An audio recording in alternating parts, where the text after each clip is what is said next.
Harka fuunee akkam jirtu daawwattootaaf dhaggeeffattoota Finfinnee Maltiimiidiyaa. Nagaan keenya kabajaa bakka jirtan maratti sin qaqqabu jenna. Akkam jirtu. Itoophiyaan biyya saboota hedduu ilaalchaa fi fedhiiwwan siyaasaa garaa garaa qabdu waan taateef wantooti bu'uura biyyaa ta'an osoo hin hafin dhimmoonni gareen hundi irratti waliif hin galle ni mul'ata. Keessattuu hayyoota gidduutti dhimmoota biyyaa irratti waliigaltee fi walamaltaan dhimamuu fi shakkiin isaan gidduu jiraachuun isaas adeemsa ce'umsaa rakkisaa taasisaa tureera ittis jira. Bu'uura waliin jireenyaa fi tokkummaa biyyittiiti kan jedhame heera mootummaatii kaasee kanneen akka alaabaa biyyittii gurmaa'insa naannolee fi seenaa darbe irratti waliigaltee walfakkaataan hin jiru. Rakkoo siyaasaa waggootaaf ture karaa marii fi waliigaltee biyyaalessaatiin furuudhaaf hedduun gaafataa turan ittis jiru. Mootummaan Itoophiyaas rakkoo dhimmoonni irratti waliigaltee biyyaalessaa hin qabne kana uuman ni fura jechuun waggaa tokkoon dura koomishinii marii biyyaalessaa jedhamu hundeesse. Koomishiniin kunis hunda caalaatti ergama rakkoolee waliigaltee biyyaalessaa akka hin jiraanne godhan adda baasuu fi fala barbaaduun ergama ijoo qabatee hojii isaa eegaleedha. Maarreen egaa nutis mariin biyyaalessaa Itoophiyaaf hagam murteessaadha kan jedhu irratti waan qopheeffanne isin biraan geenya. Chaanaalii yuutuubii Finfinnee Maltiimiidiyaa laayik, sheer, sabskiraayib gochuudhaan haga xumuraattiin waliin turaan afeerraa keenya.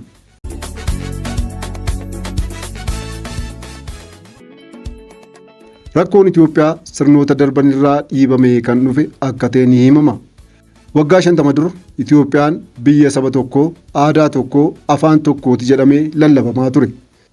Sanas dhaabbileen siyaasaa kan akka ABO adda bilisa baasaa uummata Eertiraa fi TPLF faa lakkii Itoophiyaan Empire kana keessaa baanee mirga keenya kabachiisuu qabna jechuun qabsoo hidhannoo eegalan. Bara 1991 booddee Itoophiyaan biyya sabni baay'een keessa jiru uummatichis walii wajjin turuu qaba jedhamee murtaa'e. Kunis federeeshinii saboota hedduu aangomsu jechuudha. Kun tarkaanfii tokko akka ture namoonni siyaasaa gameeyyiin ni ibsu. Federeeshiniin sabdaneessaa hundaa'uun tarkaanfii tokko ta'ulleen federeeshiniin kun akka barbaadame dimokiraatawaa ta'uu dhabuutu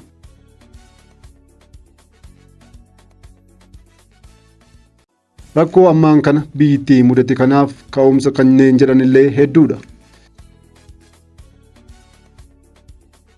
Itoophiyaan ammaan kana filannoo tokko qofa qabdi.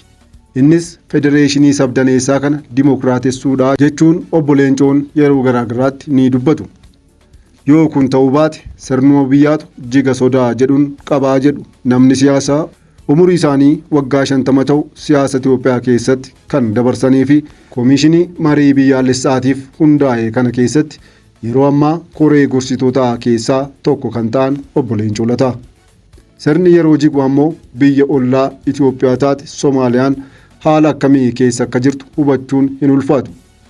Soomaaliyaa biyya uummanni afaan tokko, aadaa tokko, amantii tokko qabu waggaa 30 oliif deebisanii ijaaruun dadhabameera. Taateen diigamuu sirnaa Soomaaliyaatti mudate kun Itoophiyaa keessatti yoo uumame ammoo Empire Itoophiyaa irra darbee biyyoota ollaatiif illee yaaddoo guddaadha. Sababi isaas Itoophiyaan biyyoota ollaa ishee waliin daangaa qofa osoo hin taane uummatas ni qooddatti. Fakkeenyaaf Oromoon Itoophiyaa fi Keeniyaa keessatti ni argama. Somaalonni Itoophiyaa fi Soomaaliyaa keessatti ni argamu.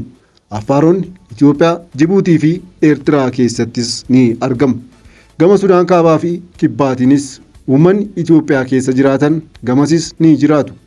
Kun ammoo diigamuu sirnaa waliin wal qabatee Itoophiyaan kan bittinnooftu yoo ta'e gaanfaa fi ba'a Afrikaa irra darbee addunyaa kanaaf gaaga'ama siyaas-dinagdee fi hawaasummaa cimaa hordofsiisuuf mala. Maaliif jennaan naannoon kun bakka oomishaaleen hedduu keessa darbanidha. Balaan diigamiinsaa Itoophiyaa mudatee jennaan garuu biyya kana deebisanii ijaaruun waan salphaatti yaadamu miti. Maddoota dhibdee biyyittii keessa jiran karaa dimokiraatawaa ta'een maqsuudhaaf mariin biyyaalessaa filannoo isa murteessaa akka ta'ee fi kanas kan deeggaran ta'uu hayyoonni siyaasaa ni dubbatu. Mariin kun akka milkaa'uuf ammoo uummanni Oromoo itti gaafatama hunda caalu ba'uu akka qabus obbo Leencoon afgaaffii miidiyaalee garaa garaa waliin taasisaniin uummata Oromootiif ergaa yeroo dhaaman dhaga'amu. Yaada obbo Leencoo kanarraa wanti hubannu mariin biyyaalessaa kun milkaa'ee biyya akka dimokiraatoftuuf Oromoon itti gaafatama guddaa qaba. Miirri itti gaafatamummaa itti dhaga'amuus qaba. Uummanni Oromoo akka kanaan duraa nama biraarraa eeguu hin qabu jedhu obbo Leencoon. Yaada kana irratti sababooti garaa garaa ni eeramu. Inni dura namoonni siyaasaa fi hayyoonni tokko tokko keessattuu gama warra Amaaraatiin jiran hedduun mootummaan ammaan kana biyya bulchaa jiru mootummaa Oromooti waan jedhaniif ta'uu mala. Kun ammoo akkuma dhiyeenya kana miseensonni paartii mormituu ABN muummee ministeera Abiy Ahmediitiin aangoo gadhiisaa jedhan sana mootummaan amma aangoorra jiru kun aangoorraa bu'ee kan biraan keessattuu warri Amaaraa taayitaatti yoo dhufan egereen carraa Oromoo maal ta'in gaaffii jedhuuf deebii barbaachaaf ifaajjuunii fi baay'ee yaaduun kan barbaachisu hin fakkaatu. Sabaaf sablammoonni biyyattii keessattuu uummanni Oromoo sirnoota darban irraa waan hedduu akka baratetu himama. Haa ta'u malee yeroo ammaa uummanni Oromoo rakkoo tokko malee qananiin jiraachaa jira jechuu miti.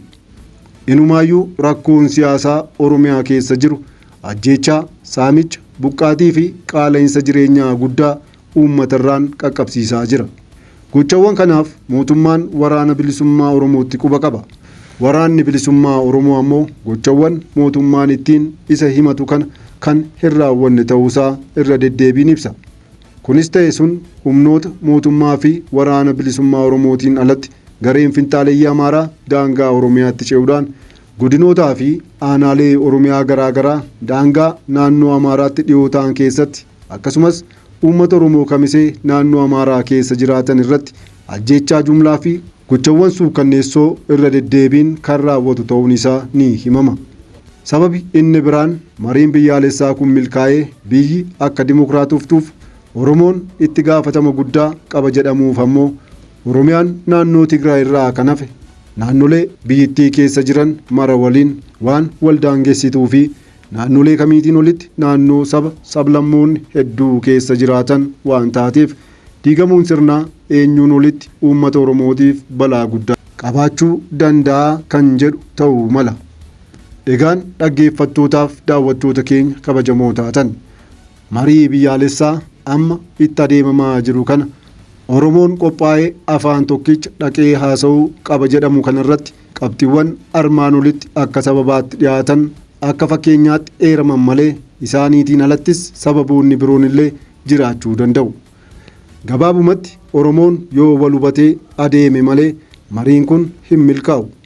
Gaafa mariin kun osoo hin milkaa'in hafe ammoo carraan tokkoomanii jiraachuu Oromiyaas ta'e biyyittii dhiphaa ta'uu mala. Dhibdee gurguddaatu dhalachuu danda'a jechuun kanneen yaaddoo qaban ibsan illee hedduudha. Haa ta'u malee jaarmiyaaleen siyaasaa fi hayyoonni tokko tokko ammoo barbaachisummaa marii biyyaalessaa kana kan amanan ta'ullee marii dhugaa fi ifa ta'e walabaa fi akkaataa amanamummaa uumuu danda'uun hin hundoofne jechuun milkaa'ina marii biyyaalessaa kanarratti gamanumaa gaaffii ennaa kaasan ni dhaga'amu. Fakkeenyaaf dura ta'an Koongiresii Federaalawaa Oromoo Piroofeesar Mararaa Guddinaa mariin biyyaalessaa gaaffii dhaabni isaanii yeroo dheeraaf gaafachaa ture ta'uun illee akkaataa hundeeffama koomishinii amma ijaarame kanaatiin garuu furmaata fidu hin qabaatu jedhu. Wanti amma koomishinii marii biyyaalessaa jedhamu kun kan osoo waa lafaa hin kaane du'eedha. Kun waan waggaa tokkoof lamaaf tiyaatira taphatee waan darbu malee waan wanta guddaa fidu miti jedhu Piroofeesar Mararaan. Koomishiniin marii biyyaalessaa hundaa'e kun garee mootummaa irraa qofa kan hundaa'e ta'uun amantaa rakkoonii fura jedhu irraa akka hin qabne kan ibsan illee hedduudha. Waan akkanaa kana hundatu irraa qooda fudhachuu qaba ture. Warri mootummaas warri mormituus.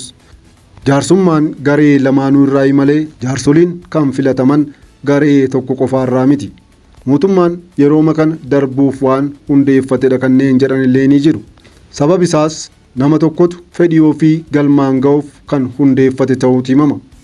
Koomishiniin kun erga hundaa'ee waggaa tokko keessatti hojii qabatamaa ta'e hin hojjenne jechuunis ni ceephaama. Kun ammoo mootummaan yeroo ittiin bitachuuf waan hundeeffate jechuunis qeequ Piroofeesar Mararaan. Egaan hordoftoota keenya kabajamoo taatan Dhimma marii biyyaalessaa irratti xiinxalli nuti qopheessine kana fakkaata ture. Waan hordoftaniif guddaa galatoomaa. Chaanaalii yuutuubii Finfinnee Maltiimiidiyaa laayik, sheer, sabskiraayib godhaa. Finfinnee Maltiimiidiyaa madda seenaaf odeeffannooti.